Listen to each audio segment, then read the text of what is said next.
everyone, to the National WIC Association in 1000 Days panel on Native Breastfeeding and celebration of National Breastfeeding Month. My name is Sherry Nemec. I am a member of the Red Cliff Band of Lake Superior, Chippewa, located in northern Wisconsin. I am the WIC Program Director for Great Lakes Intertribal Council and am the leadership for the Native Breastfeeding Coalition of Wisconsin. I am also the current chair of the National Indian and Native American WIC Coalition. Today we engage in a much needed conversation around health equity within the Native community, specifically the inequities and systemic barriers that limit Native women's access to and participation in breastfeeding. The breastfeeding initiation rate for Native women is 73% versus the national average of 84%. This rate is similar in other marginalized groups. What is the relationship between the disparities that exist in the Native community and breastfeeding initiation? Today, we're going to address this concern head-on and talk about potential solutions that programs and communities can take to mitigate these barriers. Be sure to follow the National WIC Association in 1000 Days to stay posted on all of the upcoming events for National Breastfeeding Month. With that, I am so excited for you to meet our esteemed panelists, and I would like to start with having them give a brief introduction of themselves. So I'm going to introduce our first panelist, Stefana Rupnicki. Stefana, would you take a minute to introduce yourself, please? Yes. Hello. Again, my name is Stefana Rupnicki. I'm a recognized member of the Kickapoo Tribe of Kansas. I'm a married mother of 6, and I reside on the Prairie Band Potawatomi Nation Reservation. My passion for breastfeeding is pretty evident. I serve on the Kansas Breastfeeding Coalition Board of Directors. Currently, I am their chair, as well as various committees under the United States Breastfeeding Committee. After I had received the 2019 USBC Tribal Trailblazer Award. I am a co-founder and leader of the Prairie Band Potawatomi Nation Breastfeeding Coalition, and I'm currently working on establishing the Indigenous Breastfeeding Coalition of Kansas. I provide support and services to local families as a breastfeeding peer counselor and a certified lactation counselor based out of the Prairie Band Potawatomi Health Clinic. I also was honored to be the first Indigenous person to grace the cover of the 2020 CDC Breastfeeding Report Card, along with my daughter. Thank you. Thank you, Stefana. Picture on that breastfeeding report card, so thank you. I'm going to turn next to our second panelist, which is Diley Lister. Diley, would you take a minute to introduce yourself, please? Yat Eshe Diley Lister Yanishia, Kisani Spider Nishlan, Tanasani Bashichi, Kisani Paradishiche, Tabahe Dashanale. Yat hello everyone. My name is Diley Lister. I am Hopi and Navajo. I am of the Spider clan on my Hopi side and Tangled in my Navajo side. I reside currently in Phoenix, Arizona. I have 3 children and all which I have breastfed. I currently am working with families in homes with a home visiting program with a nonprofit agency here in Phoenix. I also sit as a administrative assistant for a nonprofit organization that serves the Navajo reservation.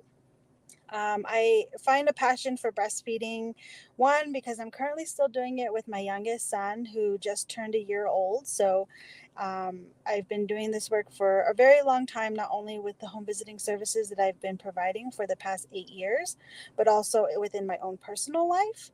I've met a lot of great individuals along the way that have worked in different areas of service that work with lactation, but also birth work, which entails lactation support.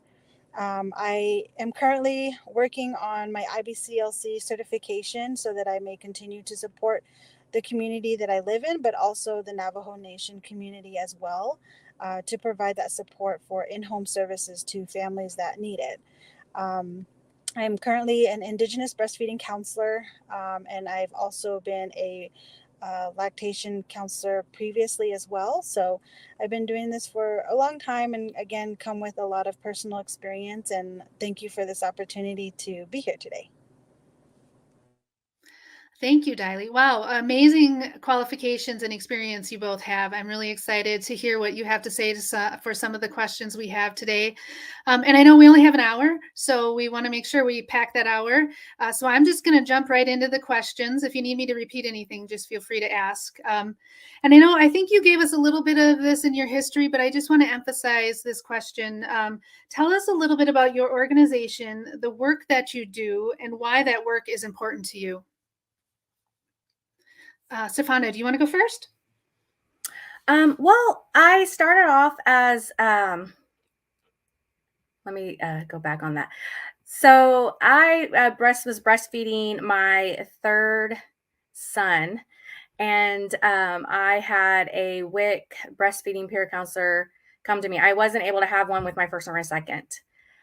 And when she reached out to me, she helped me get through breastfeeding tremendously.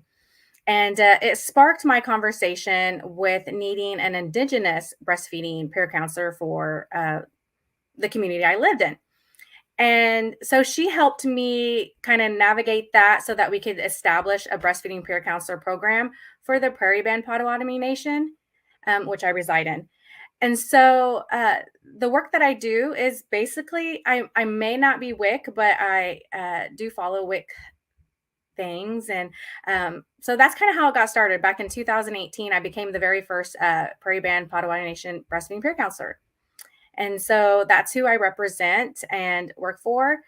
And also currently, I just received the GWIC grant for breastfeeding initiation and duration and expansion of things. And so that's another kind of a thing. I'm just kind of new venture. And what was the other question with that? Just about your organization and why the work is important to you.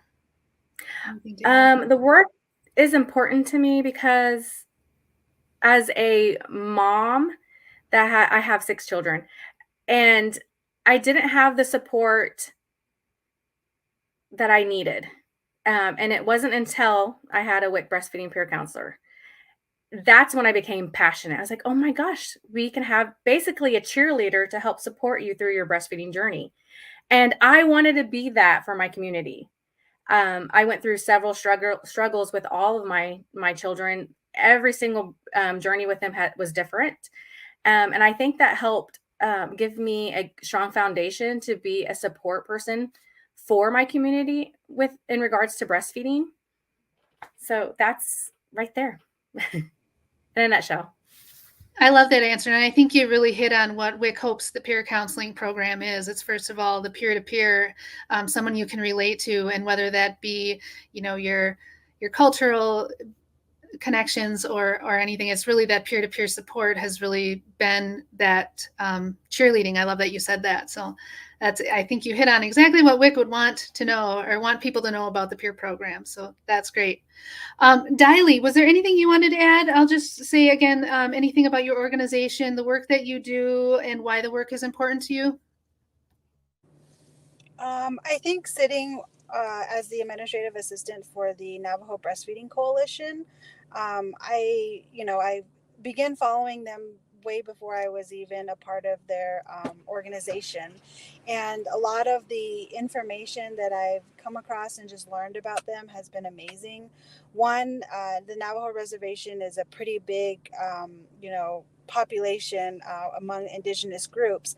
And so, coming from a rural area, it's very hard to establish, care within a certain amount of time, or just, traveling there to get the care can be overwhelming and, a lot of work for many of the families. And so trying to, as part of the organization, they've really worked to collaborate with other outside agencies, organizations, the government of, the Navajo government as well, to create establish a good sustainable system for providing services to the Navajo community and the families that they serve. So they've really branched out to a lot of other indigenous moms and women who, or individuals who are working towards, creating that same atmosphere and giving that support to the families. So we have a lot of independent contractors that we work with that are our Indigenous sisters and aunties that give or have the expertise and insight to give that support to these families. And so they come from all over the Navajo Nation in creating this ability to give that support to these individuals as needed. So, yeah. I have to say too, I think that if you Googled native breastfeeding 10 years ago, the thing that popped up was the Navajo Nation's Breastfeeding Coalition. So a huge shout out to Navajo Nation, who kind of started this whole, pushed us all to do better. And I really love that you talked about a couple things, that rural communities really struggle, and a lot of our tribal communities do not have the system in place. And I love that you mentioned including aunties and grandmas and whoever it is, this the support of the community to really bring breastfeeding back to what it should be. So that's amazing. I love hearing that.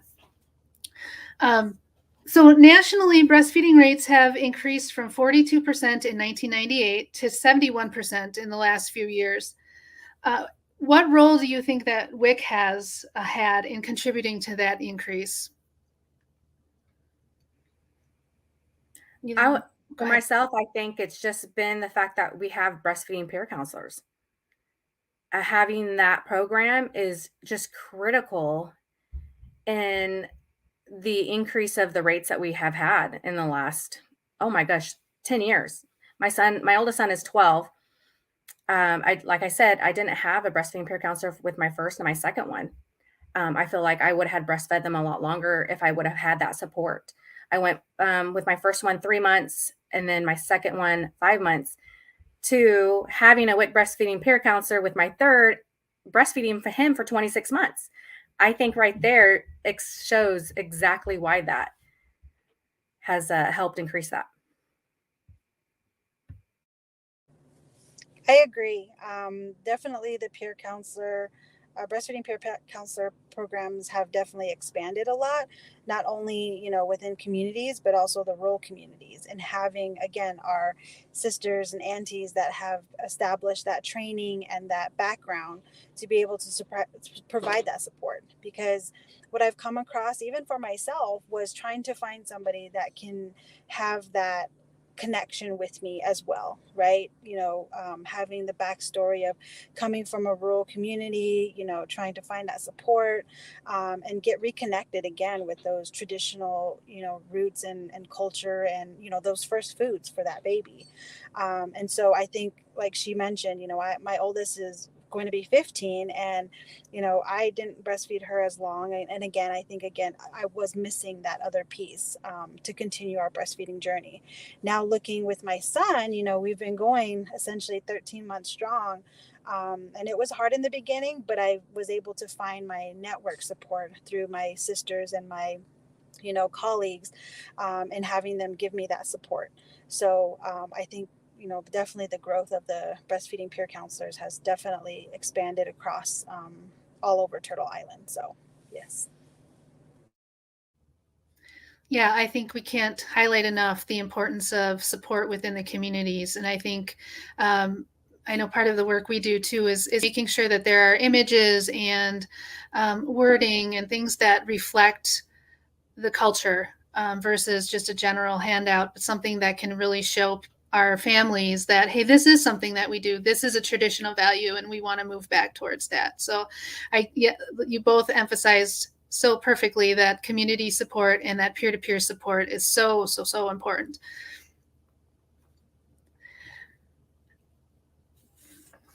I just want to say too, I know as far as the WIC program, there's been some increase in some of the foods that we offer to breastfeeding moms. So that is a benefit, I think, to help increase some of the breastfeeding rates. But surely it's been research. The research shows and our experience shows that peer-to-peer support is certainly right up there. So So I know you both mentioned working with families and really close connections with the families in your communities.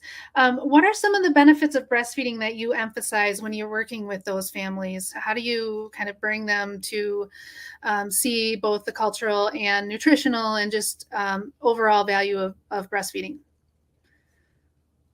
And I don't know who wants to go first. I can go first. So for me, it's really about that early education, in the beginning, because I think even for me, again, looking back on with my first daughter, I did the whole birthing support and, you know, uh, childbirthing and Lamaze classes and things like that. But I rarely got any information about breastfeeding and what it looked like. And I didn't really see it a whole lot in a lot of my family. So, for me, that's one of the biggest takeaways that I've noticed for a lot of the families that I work with is starting that education and support within the pregnancy time or even pre-pregnancy, so that they're aware of what to expect, how their body is going to change, what type of things to look out for, and what type of support services to start to seek, so that they can begin, hopefully in a positive way within that breastfeeding journey if that's what they choose. So for me, that's been one of the biggest takeaways is really, talking to the families and getting what their goal is, whether it be breastfeeding or formula feeding or pumping and then giving the baby a bottle, really getting their understanding about what it is that will work for the family and then going from there. And of course, again, creating all of the resources that can help them along that journey, which also would include WIC if that's something that they would be eligible for and would want to seek continue doing services with. But yeah, so early education in pregnancy is one that I really try to emphasize to a lot of the families I work with. I completely agree. I really feel that in order for our increase in initiation for breastfeeding is having that early access to breastfeeding education prior to even having baby. Um, Also, just having that general discussion about it even before the women in our community start even having babies. I think it's something that needs to be normalized. And for me, like Hadali had mentioned, I didn't. I My mom breastfed me. She had mentioned she breastfed her children, my older siblings, and then I had one sister that breastfed that I remember seeing breastfeeding, and I don't remember my other siblings ever breastfeeding or really bottle feeding. So breastfeeding, like it was, I that was how we feed our babies. And when I grew up, I seen a lot of formula feeding with friends and other people in my community, and I didn't see breastfeeding as much. But I wanted to breastfeed, and so I tried. And it, with the lack of support that I didn't have with my first two, is the huge reason why it needs to be seen. Like I feel if it's seen and talked about more, it would. It's just normal. So with that, it's just educating women about the benefits of breastfeeding for themselves, for their baby's future health. Those are both what I try to emphasize the most. Is we're trying to start a healthy foundation for your babies for when they grow up, and then just keep you healthy too. Those are great answers. And I had just recently heard that physicians in their prenatal visits talk about breastfeeding on an average of 39 seconds within the strength or the length of a prenatal of your prenatal experience. So we definitely have to be the ones talking about it because they're not going to get it elsewhere. So I love that you guys both talked about, including the families and how important it was. I'm just curious, what do you guys do as far as including partners in education on breastfeeding? Whether that be, how do you make sure that families have support for breastfeeding?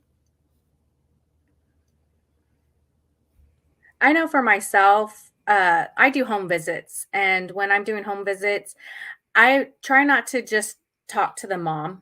I talk to whoever is their support person that's in the room and let them know that this is how we can help support their breastfeeding journey to be successful on their goals.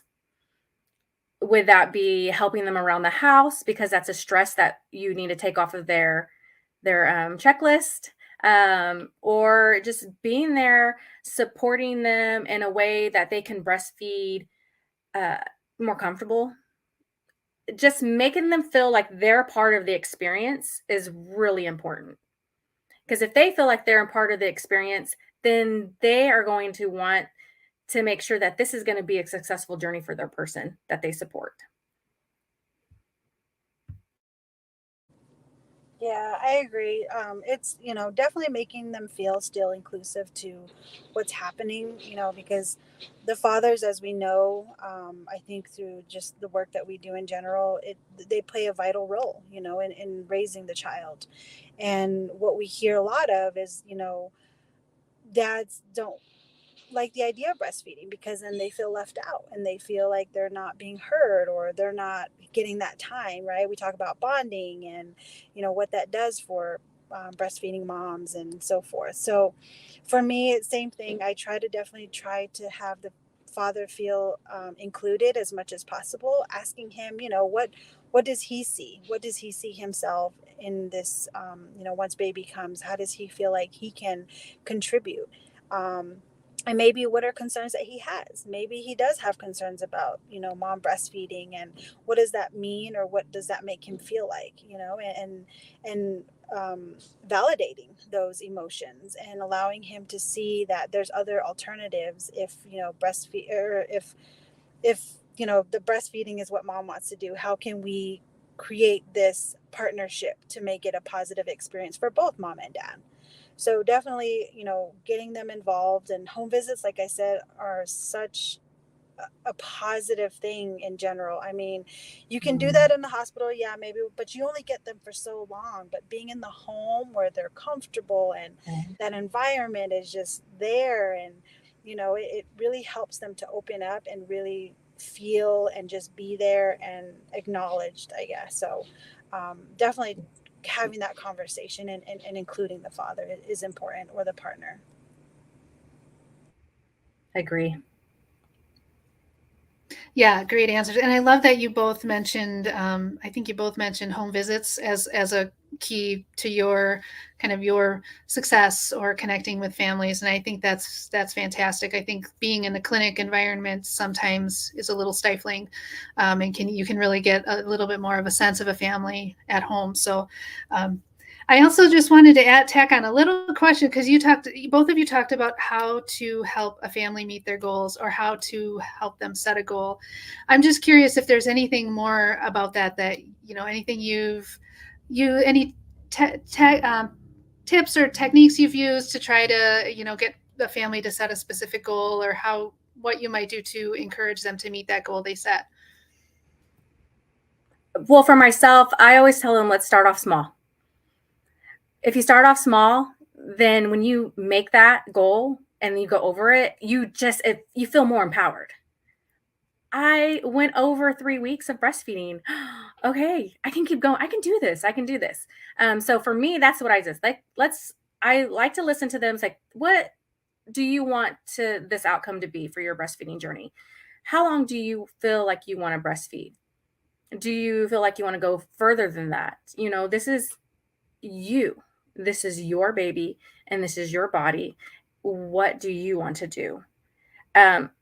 So for goals for me is just having them have that ownership to it and that empowering of their own self. And that if you don't meet that, that's okay. It's okay.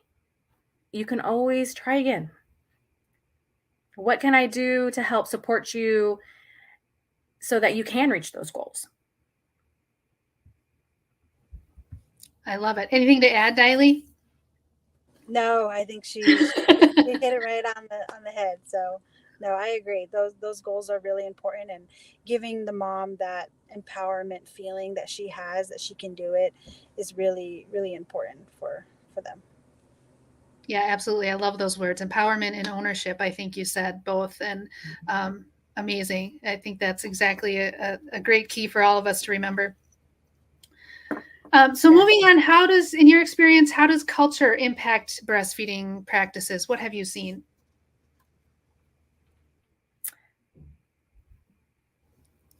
Diley, you want to? I feel like you have something to say. I know I have a lot to say, but it's one of those things that it's evolving, you know, and there's a lot of things that are tied towards being able to incorporate those cultural pieces, because for Indigenous people a lot has been, you know, connected to trauma, and so a lot of that has impacted how now we do things, or how we're taught things, or, you know, teachings that were lost. And so what we're working towards is trying to um, reincorporate some of those things, but it can be challenging. And so culture, I think, is very important. It holds a lot of great teachings and value, and understanding with, you know, our ancestors. So I think culture is a big piece. And I mean, there's not just one thing that I can say, oh yeah, this is it, and this, you know, this is what we have to do. There's a lot of different pieces. Language comes into another big part too. You know, we have elders who speak a language that not a lot of our younger generation does, and so trying to find out and learn from them can be hard. You know, we went through a time just, you know, over the past 3 years, you know, a lot of our elders were impacted through the pandemic that we experienced. And so now how do we incorporate some of, you know, how do we get some of that knowledge back when we're losing, you know, those that are most vital to give us those teachings? So for me, I think it's really about, again, getting in touch with our ancestors, not our ancestors, but getting in touch with our elders, and learning and trying to see and learning about those first Indigenous foods, right? Because that's one of the biggest things that we as Indigenous people know, is that breast milk is, you know, is a vital traditional food. You know, it's the first foods that your baby gets. Um, and I was just sitting through actually in a training yesterday, and it talked about, and again, it was a reminder for me about, you know, how when baby is still in the womb, again, it all starts even, you know, during pregnancy, and how that impacts that baby's eating habits and nutrition, you know, and all that. So again, you know, helping them understand that even those traditional foods during pregnancy, they not only help you through your pregnancy period, but even postpartum. Those traditional foods are going to be just as important, you know, afterwards, because again, a lot of what you consume during pregnancy, traditional or, you know, non-traditional foods, the baby is going to get those tastes and be used to that exposure. So that's going to be important when, you know, afterwards with breastfeeding, and then of course the healing process, and then introducing those first solid foods. That baby will hopefully be exposed to those tastes, and will welcome those tastes, and, you know, again, start having the exposure for our traditional foods that we have. So I think culture plays a very big part in being able to find how we can incorporate that. You know, I think a lot of people are still working on it, but I think we're moving in the right direction. Now you have a lot of, like on the Navajo reservation, we have Bitted Baby Foods, who has incorporated, you know, our corn, and created that as, you know, you can make it into a lot of different things. That first cereal for that baby. You have a lot of nutritionists that are Indigenous that are coming in and teaching us about some of these foods that we can have and share with our moms during the postpartum period, during the, you know, the pregnancy period, and how and what those foods do for our bodies.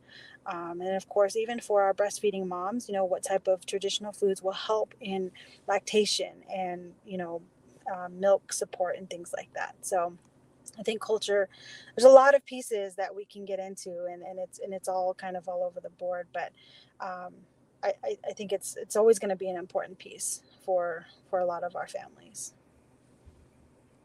I agree. I think we're a modest culture, and I have a lot of young moms, and just trying to feel like they can be respectful to their culture. And then also breastfeeding has been a huge one. And I liked it, like that play on the generational trauma. It really does impact our culture. And just we're starting that healing process and realizing and owning up to that. And I think there's going to be a huge shift in how our culture is, and maybe going back to how it once was. That's all I can add to that, because what she said was pretty much on point.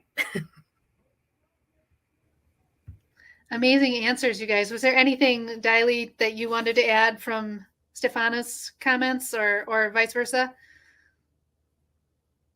Okay, I love that you brought in the traditional foods. I think that's really something we're looking more at, making sure that we are, I mean, you talked about during pregnancy and the postpartum period, how important nutrition is in so many steps within the baby's lifespan. So just a huge part of that. And of course, elders, you mentioned elders and how important it is that we connect with elders and have them be part of our planning and our education.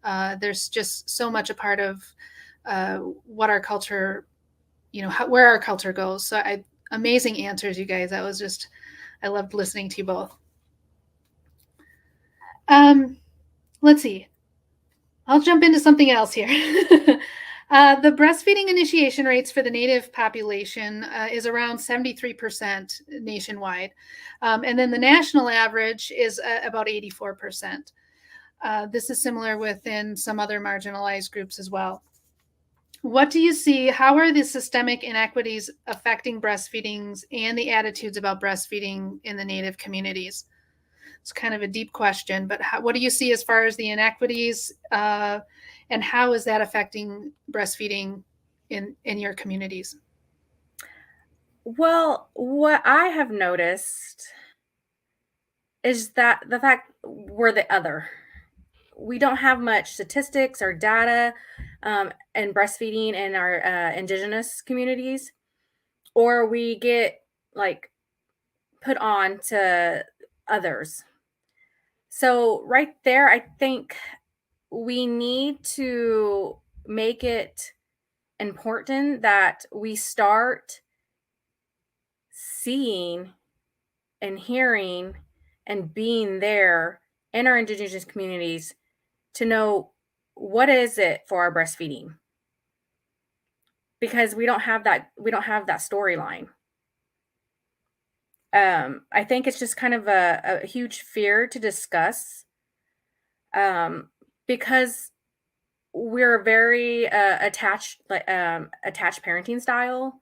And I think that generational trauma has affected things where we have this fear of opening up and allowing others into our space because of children being removed. And there's so much heaviness on that. And I think that right there is just why I feel like our breastfeeding rates are pretty high. It's just that we're not getting that data and that statistics out there.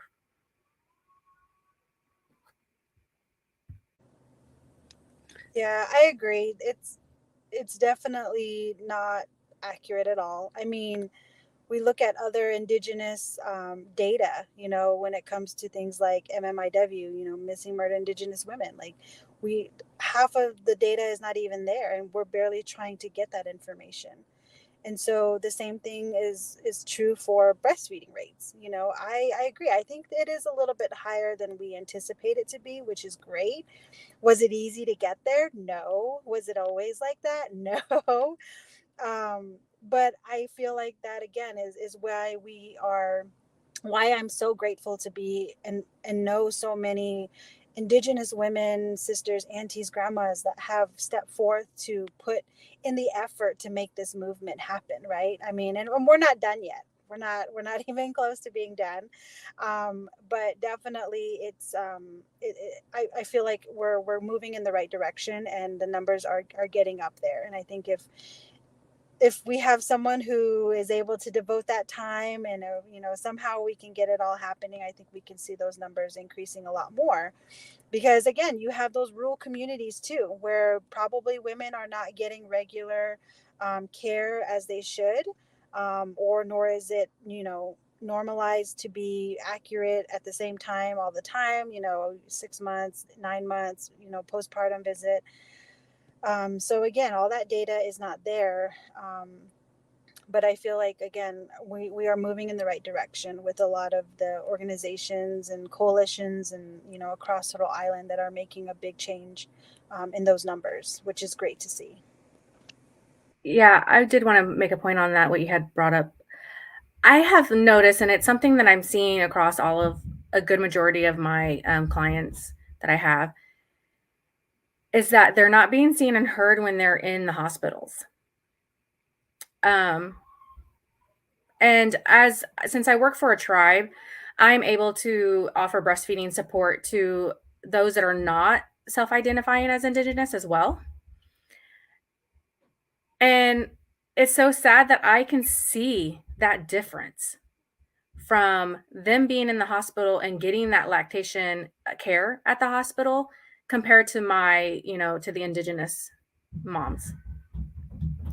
There's something going on there. And I don't know what it is exactly. And I'm still trying to pinpoint what that is. I think that's something that's important that we need to investigate on. Yeah, I think to go off of that, I I had my own personal experience when I had my son.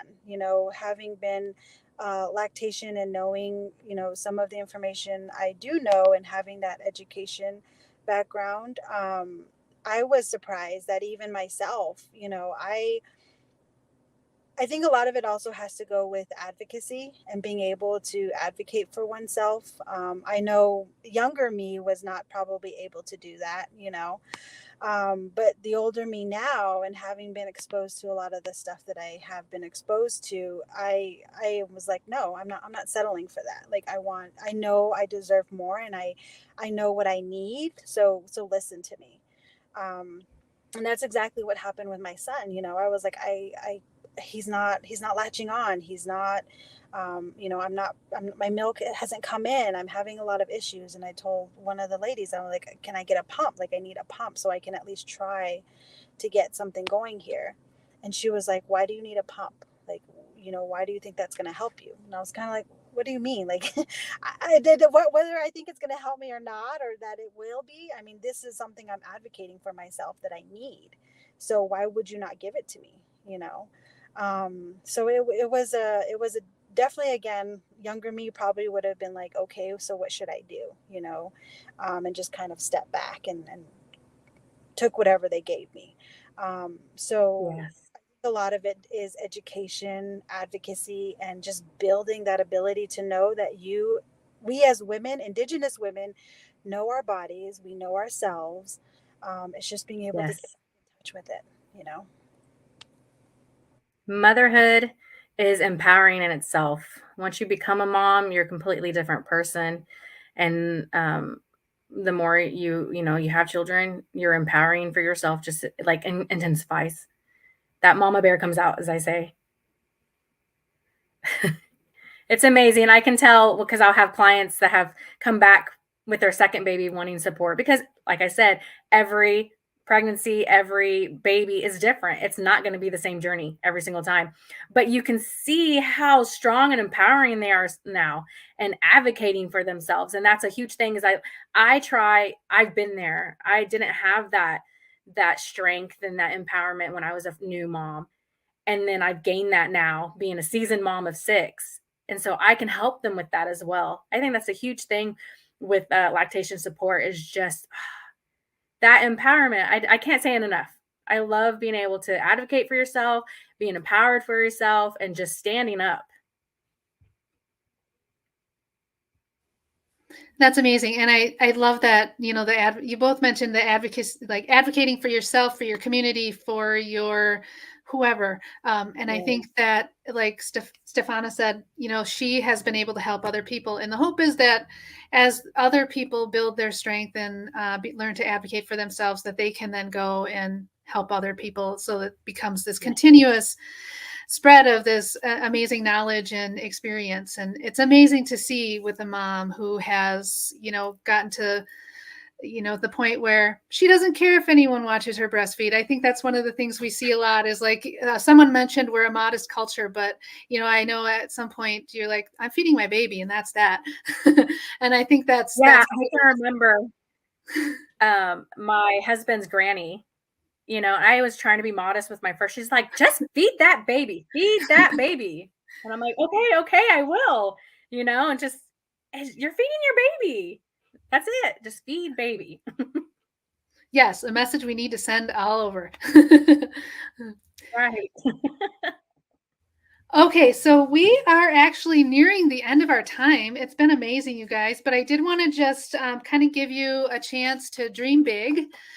So my last question is for you to kind of think of long-term, short-term goals. What do you believe that we need to do or WIC needs to do in order to continue to close any gaps in the breastfeeding rates, particularly in communities of color or in your communities? So kind of think about your short-term and long-term goal. Who wants to tackle that one first? I will say for a short term, increase breastfeeding peer counselors in other native communities.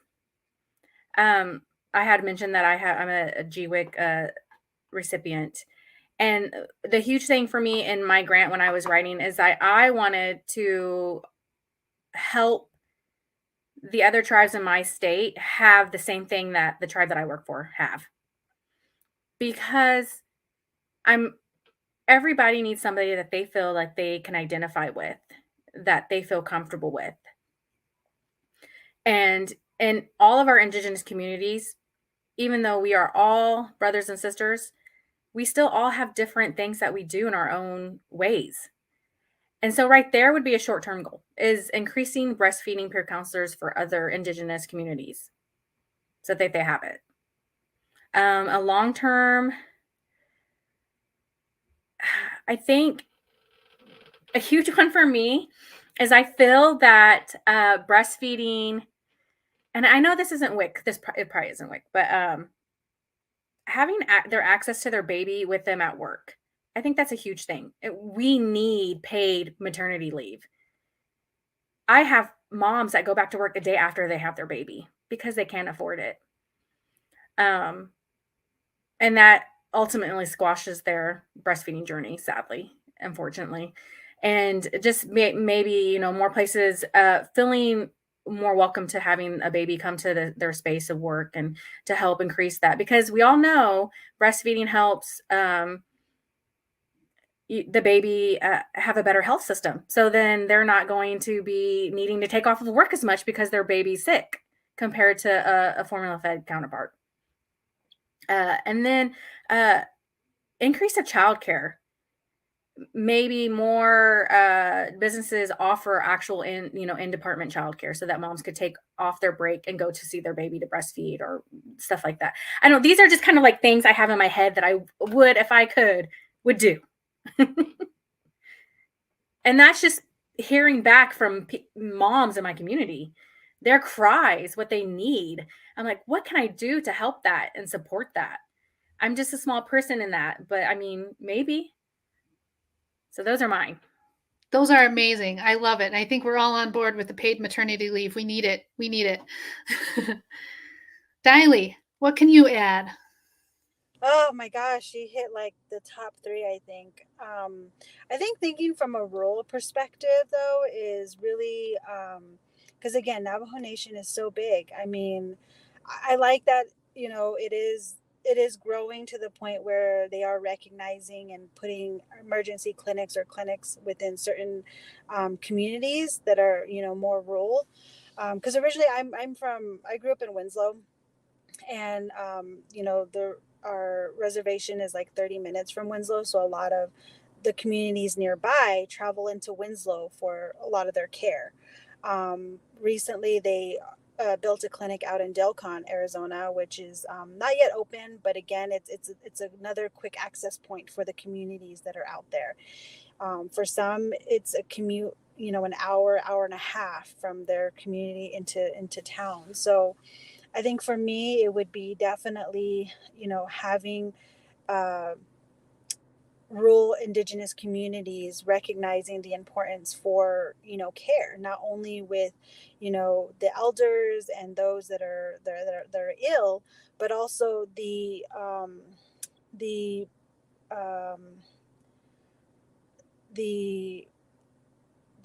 what is the word I'm looking for? The active care that we're giving, so that we don't get, we don't have high numbers in diabetes or high blood pressure, things like that, high cholesterol. Let's start talking about how and ways that we can lower those numbers. What does that look like? And then so creating those entities within those rural communities, or creating communities or outlets that people can go to. How about, instead of at the flea market doing, I love mutton sandwiches, don't get me wrong, but how about we create something where we can have moms or families go to get that support, when they need it, not having to travel how far to get that support. Let's create education and resources. The chapter houses are big on a lot of resources for the communities that are within that area. So let's get some of those chapters to work to develop, or get people to come in and say, hey, these are things that our community has advocated for, so let's try to work towards that. Again, just making it more accessible, for families that are in those rural communities, so that we can have, again, those continued high rates of positive, breastfeeding, positive birthing experiences. Let's lower the numbers of maternal mortality rates and all those other things. But I think, Yes. again, what Stefani had mentioned are great. Maternity leave paid would be, I feel like would solve a lot of problems. And again, I hope that Yes. the work that we continue to do, that we will one day get there, right? Yes. And have that for not only moms but dads too, because again, we Yes. talk about that, Yes. the importance of what they do and the parts that they play, and just Yes. it's you're wanting to live in that perfect world. I um, know, right? so yeah, again, listening to a lot of our families and our community and what they need, that's what we need. More people to step up and say, you know what, this is what I need, this is what we need, this is what I wish we had. And really Yep. just you know putting it all together and laying out a plan. But I know a lot of coalitions and a lot of organizations, WIC, are really working towards making that happen. And so we can just, like Stefani said, we're little marginal numbers that are kind of helping in there, and we're doing our part, and we can only hope that what we say and what we provide and the feedback we give, that somebody else will be inspired, or will be like, yeah, that's what I want, and then we start the movement to continue even bigger and stronger. So Yes. Yes. Well, I got For to say, sure. you guys have certainly been inspiring today. I loved hearing your stories, and I think you both emphasized the importance of Indigenous milk and breastfeeding, how it supports communities, it improves health. It just is so important for our culture. And I really thank you both for the inspiring work that you do every day in your communities, and the fact that you're here sharing it so everyone can hear what's going on. And hopefully that's just one step closer to some of the goals you guys talked about today. So with that, we are going to close our panel. Again, thank you everyone for coming. Don't forget, there are other events this month, so please tune in August 16th at 1 p.m. Eastern Time for the next Breastfeeding Month panel on Asian American, Native Hawaiian, and Pacific Islander breastfeeding. There will be a QR code for you to register on your screen. And again, thank you all for joining us.